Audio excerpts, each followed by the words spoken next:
Hello, and welcome to the site of Hyde Abbey, just outside the centre of Winchester, and a place of national historical significance, because this is where, in the year 1110, King Alfred the Great was buried.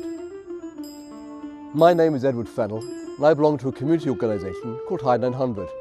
Our role is to explain the purpose of the Abbey historically and culturally, and at the heart of that is the story of Alfred the Great himself. Alfred is a vitally important figure.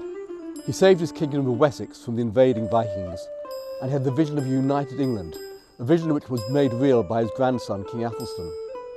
But beyond that, Alfred supported learning and scholarship. He was a great patron of the church, and he also found time to reform the Anglo-Saxon legal system. In short, he provided stability and inspiration against a background of war and uncertainty. And the impact of his achievements can still be felt today. After he died in 899, Alfred's body was installed briefly in what was called the Old Minster in the centre of Winchester, near where the cathedral is today. But quickly he was moved to a new church called New Minster, which was built on the orders of his son King Edward. And that was where he remained until the year 1110, because following the Norman conquest, both the Old and New Minsters were knocked down to make way for the immense new cathedral. The result was that the community of monks in New Minster was forced to move. Fortunately, land was found for them here in Hyde, overlooking a tributary of the River Itchen. There was a grand procession from New Minster to Hyde, with the monks carrying their treasures with them.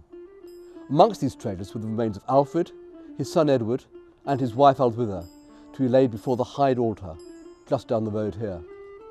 Hyde Abbey flourished as a centre for pilgrimage for over 4 centuries, and many of its abbots became very important national figures.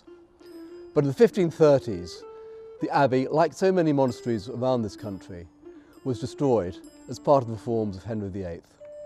Nonetheless, the spirit of the abbey can still be felt within these ruins, and I'm delighted to invite local resident Mike Craze to now take you on a tour and tell you the story of Hyde Abbey.